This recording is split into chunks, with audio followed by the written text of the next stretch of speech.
Shalom saudara-saudara yang Tuhan Yesus kasihi, selamat malam bagi kita semua. Senang sekali saya bisa hadir dan memberikan sedikit renungan kebenaran firman Tuhan bagi kita. Dan saya percaya bahwa tahun baru di tahun 2021 kita hadir di sini, kita bisa tiba di tahun ini, semuanya karena perkenanan Tuhan, semua karena campur tangan Tuhan, saudaraku.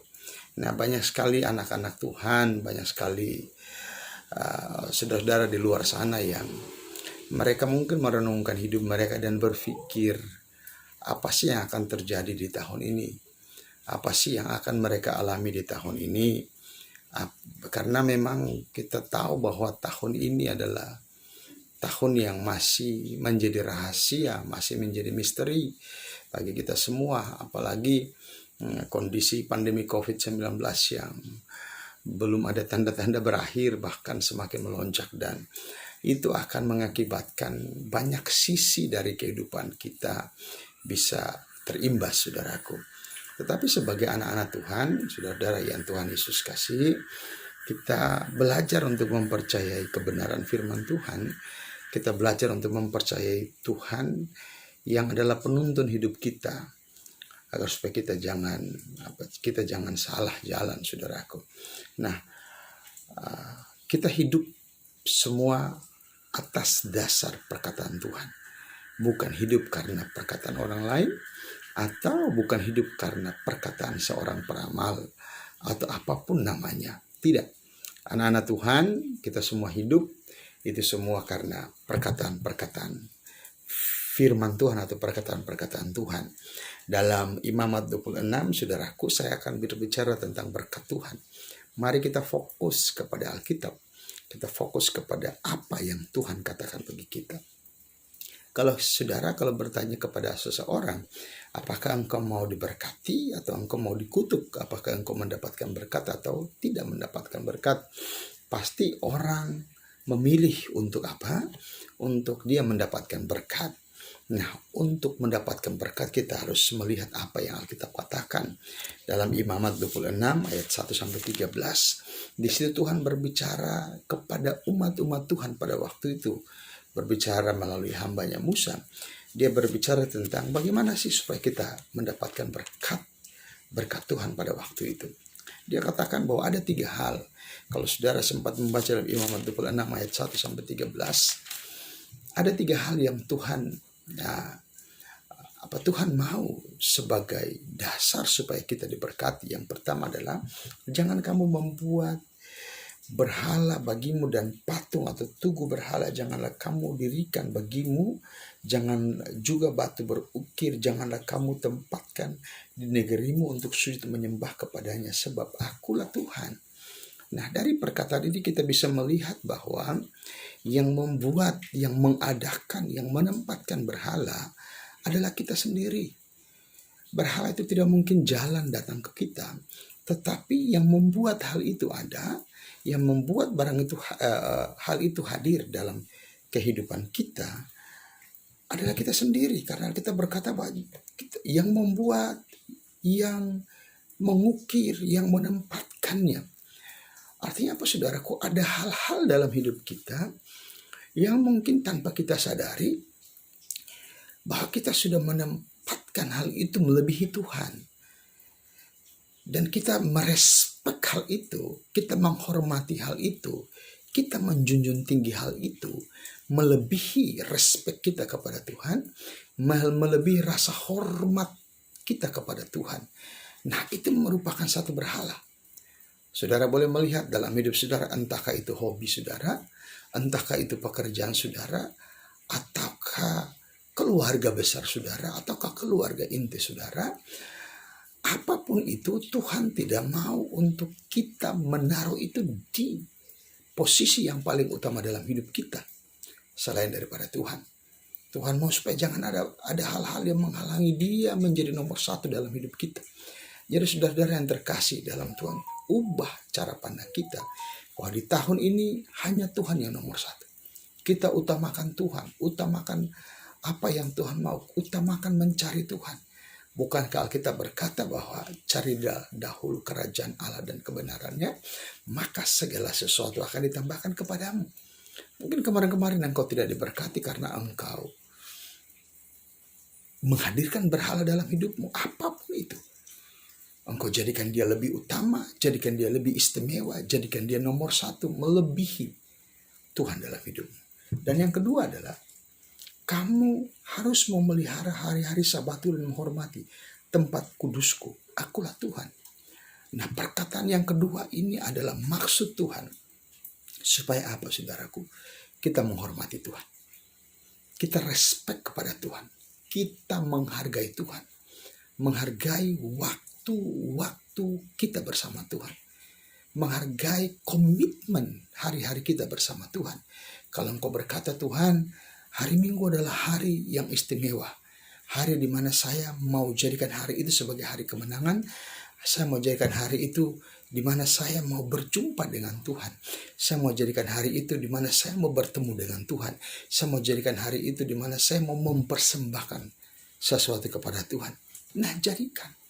Jangan saudara ketika sudah waktunya ibadah, saudara masih melakukan pekerjaan saudara, masih melakukan aktivitas saudara, bahkan saudara tidak berniat untuk menghormati hari itu. Ingat, menghormati hari-hari di mana engkau berkomitmen untuk saat teduh dan bertemu dengan Tuhan. Dan Alkitab juga berkata bahwa untuk menghormati tempat kudusku. Nah, penghormatan terhadap tempat kudus ini bicara tentang apa? Ruang. Bicara tentang apa? Kondisi di mana kita harus menghargai kehidupan sakral kerohanian kita bersama Tuhan.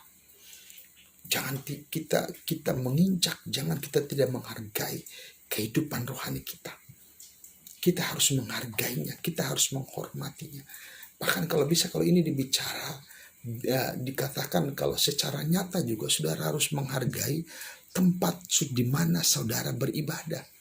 Misalnya gereja atau rumah atau dimanapun saudara melakukan ibadah kepada Tuhan, saudara harus hargai. Saudara harus menghormati itu. Kalau saudara datang ke gereja, saudara harus yakin, saudara harus hormati bahwa tempat itu adalah tempat di mana Tuhan hadir. Tempat itu di mana tempat saudara bertemu dengan Tuhan. Sehingga ketika saudara ada dalam gereja, saudara ada dalam tempat ibadah, saudara tidak main-main, saudara tidak menghargai, tapi saudara begitu respect, menghormati dia, menghormati tempat itu karena saudara yakin bahwa Tuhan hadir di tempat itu. Jangan sampai kesalahan-kesalahan yang biasa yang dilakukan oleh orang ketika saudara hadir dalam ibadah, saudara tidak ikut tenggelam dalam suasana ibadah, malah saudara senang dengan menghayal, misalnya bermain gadget, misalnya keluar masuk, misalnya ribut, ngobrol, bicara dengan teman dekat, atau saudara melakukan sesuatu yang lain yang membuat orang tidak fokus kepada ibadah. Nah, ini saudara harus ubah, ini Tuhan tidak senang. Mungkin karena saudara tidak menghargai ini, maka saudara tidak diberkati Tuhan. Atau mungkin saudara datang ke ibadah, ketika ibadah sudah mulai 15 menit, 20 menit, dan saudara pulang ketika ibadah belum selesai. Atau apapun itu, saudara. Tahun ini adalah tahun di mana saudara harus menghormati hal itu. Karena Tuhan mengatakan bahwa itu adalah sumber patokan di mana saudara diberkati oleh Tuhan. Saudara yang terkasih dalam Tuhan Yesus Kristus, ketika beribadah, ketika pujian dinaikkan, mari kita memuji dengan segenap hati. Ketika penyembahan dinaikkan, mari kita menyembah dengan segenap hati. Ketika mazmur diberikan kepada, mari kita bermazmur dengan segenap hati. Saudara tenggelam, kusuk dalam ibadah. Ketika saudara dengarkan firman seperti orang yang sudah lapar beberapa hari, yang mau melahap habis makanan-makanan yang ada di depannya. Seharusnya begitu. Ketika saudara naikkan syafaat, saudara seperti orang yang sangat menaruh harap kepada Tuhan, naikkan dengan penuh pengharapan kepada Tuhan. Ketika saudara memberikan persembahan syukur pun, saudara berikan dengan hati yang ikhlas, dengan bukan dilihat dari jumlahnya, tapi lakukan dengan yang terbaik kepada Tuhan.